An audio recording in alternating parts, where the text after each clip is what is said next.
यासिर साहब गांव के इज्जतदार और खुददार आदमी हैं। वो शहर में किसी बैंक के सिक्योरिटी गार्ड थे। महीने के आखिर में 2 दिन के लिए अपने अहले खाना से मिलने के लिए आया करते थे। वो जब घर आते तो अपनी दोनों बेटियों के लिए कुछ खाने के लिए ज़रूर लाते। आज महीने का आखिरी दिन था और वो खुश थी कि आज अब्बा घर आ रहे हैं। आलिया नाश्ता तो कर ले, उसकी अम्मी ने कहा। नहीं अम्मा, अब्बा के साथ नाश्ता करूंगी। तेरे अब्बा तो दोपहर तक पहुंचेंगे, उस वक्त तक भूखी रहेगी क्या? अम्मा 8 तो बज गए हैं, बस 2 भी होने वाले हैं। शफकत बेगम भी मुस्कुराकर खामोश हो गईं। वो जानती थी कि जब तक ये अपने अब्बा से मिल नहीं लेती इसे चैन नहीं आएगा। कुछ ही देर में रुखसाना बाजी दौड़ती हुई आईं और बताने लगीं कि मामू यासिर का फ़ोन आया है। अम्मा ने तो बाजी की दूसरी बात ना सुनी और भागते हुए रुखसाना बाजी के घर चली गई। रुखसाना बाजी की वालिदा और अम्मा सहेलियां थीं। चूंकि हमारे घर में फ़ोन की सहूलत मुयस्सर न थी, लिहाजा हम उनके घर के नंबर से ही राब्ता करते थे। बाजी सब खैरियत है ना? अब्बा तो घर आने वाले हैं, तो फ़ोन क्यों कर रहे हैं? मेरे पूछने पे भी रुखसाना बाजी ने कुछ न बताया। मुझे तो चैन नहीं आ रहा था। घर के सहन में टहलते हुए कई चक्कर लगा चुकी थी, लेकिन मेरे दिल पे लगे चक्कर तो कम नहीं हो रहे थे और मन ही मन में अब्बा की सलामती के लिए दुआ गो थी कि वही हमारे लिए सब कुछ हैं। दिल में अजीब ख्यालात आ रहे थे। 15 मिनट के बाद अम्मा आईं।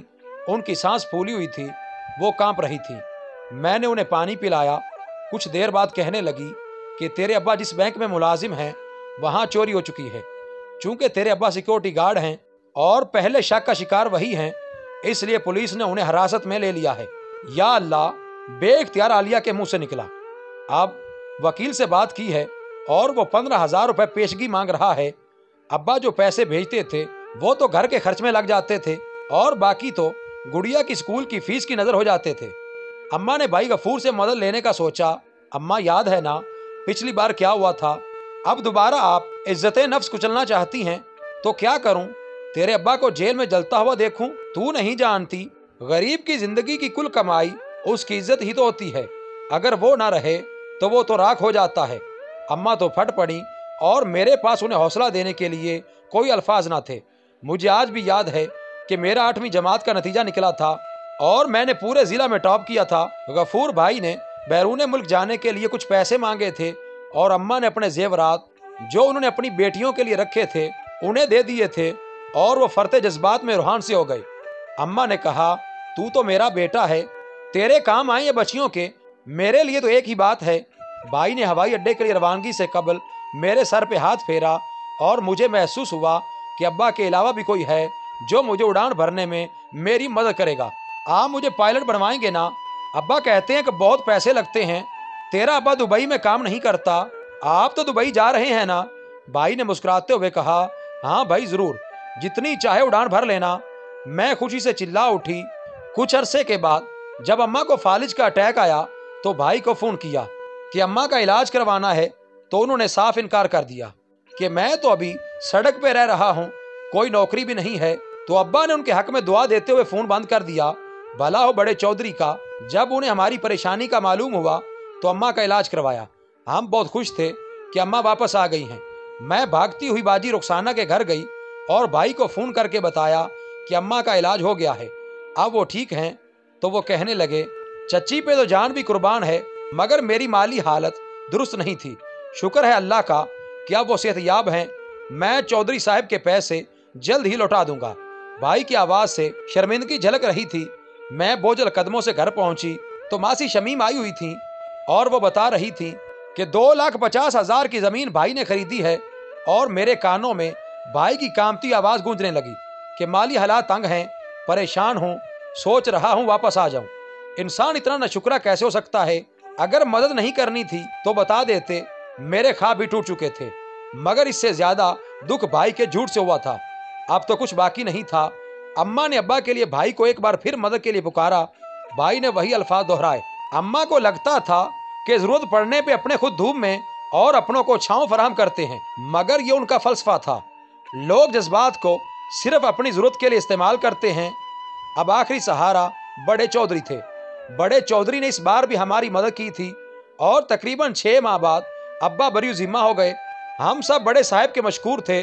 वो इंसानी रूप में फरिश्ता थे, मगर हम इस बात से नाशना थे कि ये फरिश्ते के रूप में एक जाबिर हैं। अब्बा की रिहाई के 2 माह बाद बड़े चौधरी हमारे घर तशरीफ लाए और अम्मा अब्बा को तो जैसे चौधरी साहब के शयान शान कोई जगह नहीं मिल रही थी।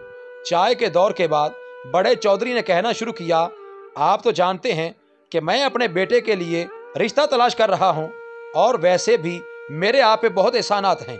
चौधरी साहब कुछ मुस्कुराए और वो मुस्कुराहट मेरे वालिदैन के चेहरे पे कई रंग छोड़ गई। चौधरी साहब सिगरेट का कश लगाते हुए टांग पे टांग रखकर कहने लगे, बच्चियों वाला घर है और मेरा बेटा भी खूब जवान है, एतराज का तो कोई जवाज नहीं है, तो बारात कब लाएं आलिया के लिए। यासिर साहब का तो बस नहीं चल रहा था कि चौधरी साहब को जिंदा गाड़ दें।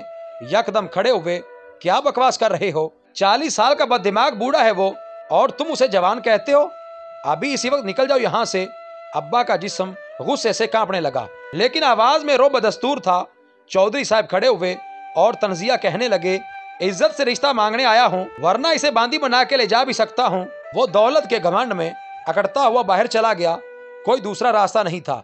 यासिर साहब जानते थे कि ताकतवर की चूंटी भी गरीब के ऊंट से भारी है, लिहाजा 2 दिन के बाद आलिया की शादी तय पाई। आलिया तो अभी बदलते रवैयों और टूटे ख्वाबों के टुकड़े भी संभाल न पाई थी।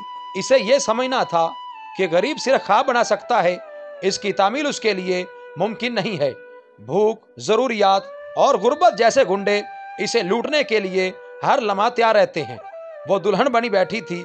जब उसने अपने दूल्हे को पहली बार देखा था, वो 40 साल का लगता था, लेकिन उसकी हरकत 6 साल के बच्चे जैसी थी। उसके मुंह से थूक निकल रहा था, जिसे साफ करने की भी जहमत नहीं करता था, और उसकी अम्मा तो उस पे सदके जा रही थी। इसकी शादी को 1 माह हुआ था। इसे देखकर लगता था कि वो 7 साल से बेवा है। अब्बा के घर में इतनी आसाइशात नहीं थी जितनी उसे चौधरी साहब के घर मुयस्सर थी। फिर भी वो खुश नहीं थी, क्योंकि यहाँ इसे सुकून और मोहब्बत नहीं मिल रही थी। इसे बीवी के रूप में बांदी बनाकर ही तो लाया गया था। कुछ दिन बाद रुखसाना बाजी ने चौधरी साहब से इजाजत ली कि उन्हें मुझसे कुछ बात करनी है। रुखसाना बाजी ने भाई का नंबर डायल करके फोन मुझे थमा दिया। मैं इनकार कर रही थी, लेकिन बाजी के इसरार पे बात करने के लिए रजामंद हो गई। हेलो भाई। भाई की सिसकियों की आवाज सुनाई दी। इस सब का मैं जिम्मेदार हूँ, मुझे माफ कर दो। भाई, इसमें आपका कोई कसूर नहीं है, शायद कसूर हमारा है कि हमने इंसानों से अच्छाई की उम्मीद रखी थी। ये भूल गए थे कि इंसान तो मफाद परस्त है, वो तो मदद भी अपने मफाद के लिए करता है। खुदा हाफिज। ये कहकर उसने कॉल काट दी।